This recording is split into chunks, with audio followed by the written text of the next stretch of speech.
사드 배치를 유예해서 상반기에 집중될 경제 리스크를 분산시키는 것이 온당하다. 저는 이렇게 생각합니다. 어떻게 판단하십니까? 사드 배치가 너무 늦었다고 하는 그런 전문가들의 의견도 많이 있습니다. 네, 이런 점들을 종합적으로 판단해야 되리라고 생각합니다. 글쎄, 종합적으로 판단하는데 어떻게 보셔야 되겠냐고요. 사드 문제는 별개다 여전히. 할 수 있는 대로 신속하게 배치를 하는 것이 안보를 위해서. 왜 그렇습니까? 안보를 위해서 필요. 아까 제가 말씀드렸다시피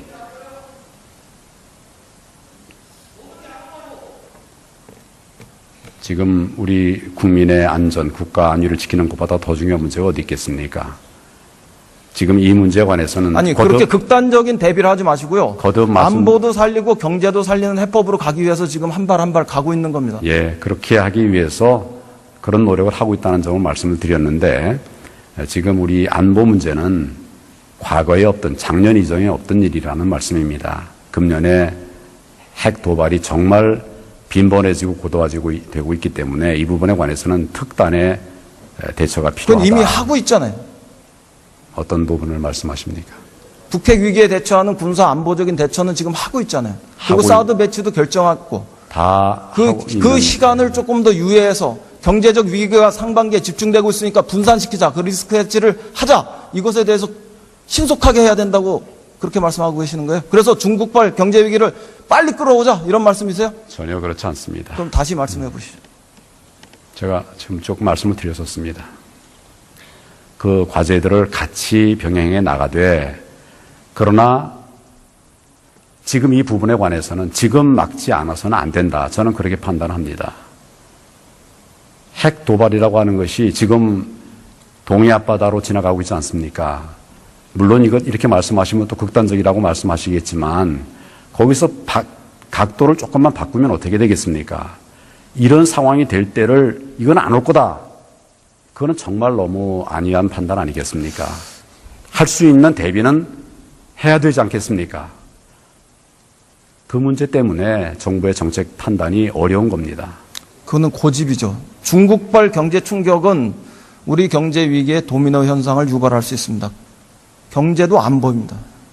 지금이라도 경제를 고려한 사드 배치 정책으로 전 좀 수정해야 된다고 생각합니다.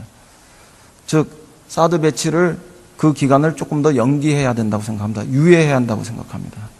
그 시간 안에 우리가 중국을 설득해서 중국이 북핵 위기 해소에 더 적극적으로 나설 수 있는 그런 해법도 있다고 생각합니다.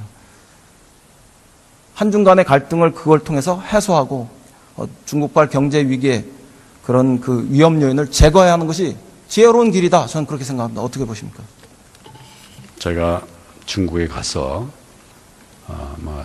두 분의 최정상들을 만나서 이 부분에 관해서 충분하게 얘기를 나눴습니다.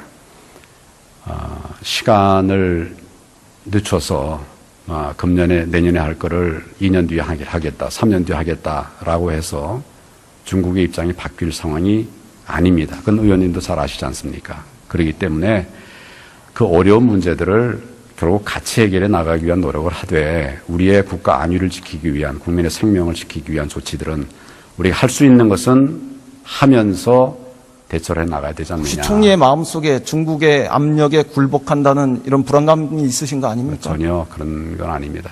중국에게 북핵 위기 해소에 더 적극적으로 나서라고 우리가 이야기하는 것은 상호적인 것입니다.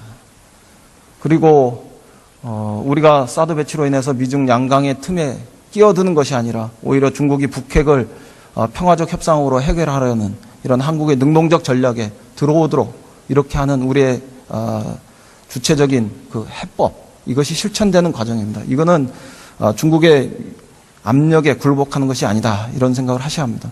사드 배치는 내년에 조기 대선이 있을 경우 당연히 대선 공약이 됩니다. 따라서 사드 배치 문제는 이 수준에서 동결해서 차기 정권으로 이양하는 것이 옳지 않습니까? 사드 배치는 우리의 안위의 문제이면서 또 동시에 우리의 그 동맹인 미국과 같이 협의해가면서 추진해 나가고 있는 것입니다. 미국과 약속했고 또 그것에 따라서 진행하고 있는 부분들이 있습니다. 미국과의 약속도 중요합니다. 그러나 우선 연기나 유예는 파기와 다릅니다.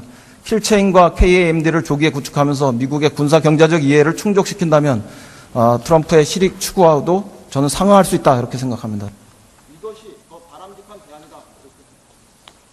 아까도 말씀드렸습니다만 이게 1, 2년, 2, 3년 좀 늦춰서 중국의 생각이 바뀌어질 것이다. 그렇게 판단한다면 그건 또 정책 수단의 방법이 또 달라질 수 있겠죠. 그렇지만 그렇게 보기 어렵습니다. 어렵고 우리 안위는 지금 지켜야 됩니다. 이런 점들을 같이 판단을 해주시면 고맙겠습니다.